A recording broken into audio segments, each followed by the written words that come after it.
Hey guys, welcome back to And Another Thing. We really appreciate all your comments and all your shares for our last piece on the Justice League and the Spider-Man trailer. And this week, we're going to talk about more trailers, as we have two new entries now from Thor and one from Star Wars. That's right, Star Wars The Last Jedi released its teaser trailer today. And if you haven't seen it, then you're wasting time. Go look at it, come back, and we'll talk more about it.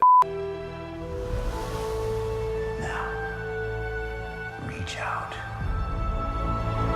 Now I have to admit, when Disney bought the franchise, I was a bit skeptical about that. I wasn't too sure what direction they were going to go in. I kind of assumed that they would pick up right after Return of the Jedi and we see the whole Dark Jedi saga.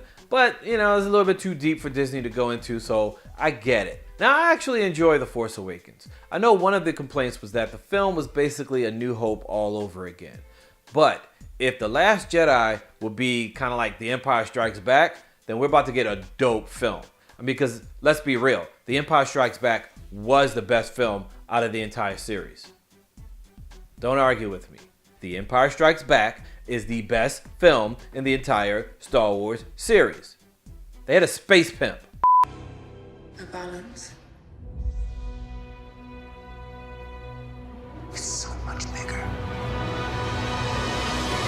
Now, of course, this is just a teaser trailer. We didn't get to see too much, but we did get to see Rey training with Luke Skywalker to become the next Jedi, or pretty much the last Jedi.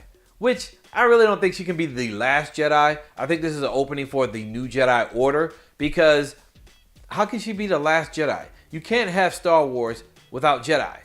Well, then you did have Rogue One without Jedi, and that kind of worked. But even still, I don't want my Star Wars without Jedis. I don't. I need a Jedi in my Star Wars. Now, Luke training Rey is great and all, but he doesn't really have a great track record when it comes to training Jedi. I mean, the last Jedi he trained turned to the dark side. If you were a Jedi, which side would you rather be on? The light side or the dark side? Now, I have to admit, I would lean a little bit more towards the dark side too. Not because I'm evil, it's just because the dark side has way cooler powers. They can shoot lightning from their fingers, they can do the force choke, which Luke Skywalker did, by the way, in Return of the Jedi, a dark side power. And they have much cooler lightsabers. Darth Maul's double-edged lightsaber is the coolest lightsaber of all time, period.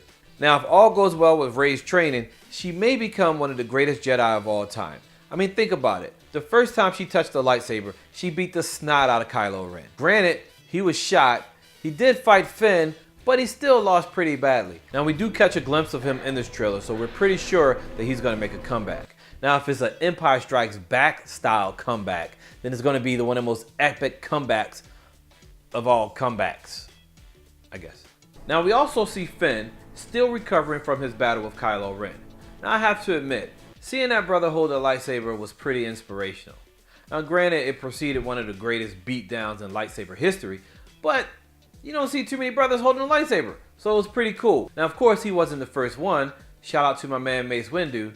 But it doesn't mean that down the line, he won't get another lightsaber in his hand, which I'm hoping he will, because they're going to start the new Jedi Order. You heard it here first. It's not really a secret. Everyone really knows it. But still, you heard it here first. Also, shout out to Lando Calrissian, Billy D. Williams, the first ever space pimp. He was a space pimp.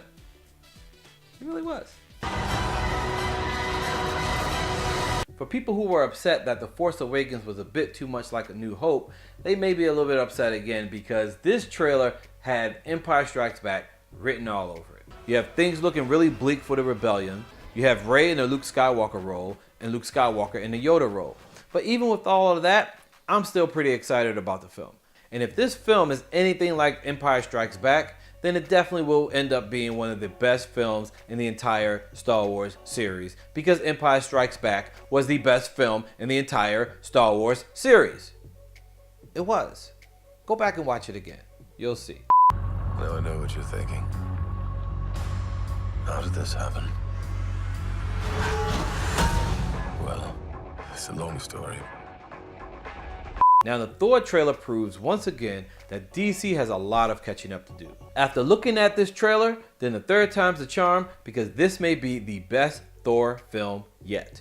Now, this trailer was just packed. There was holy crap moments like Hela breaking the hammer, Loki's back, and Planet Hulk. Now when you saw him, weren't you just as excited as Thor was? Yes! We know each other. He's a friend from work. Now, all of this, and we still don't know what role Doctor Strange is going to play. This is definitely the ingredients for a dope film. Now, Marvel's Phase 3 is definitely coming along perfectly. Adding Cate Blanchett as Hela is pretty genius. I mean, you kind of have to admit. There you have it. 2 amazing trailers for 2 possibly amazing films. Pretty sure they will be amazing films. So thanks for watching. Please leave your comments below. And while you're at it, check out DustyCartridges.com. And we'll see you soon.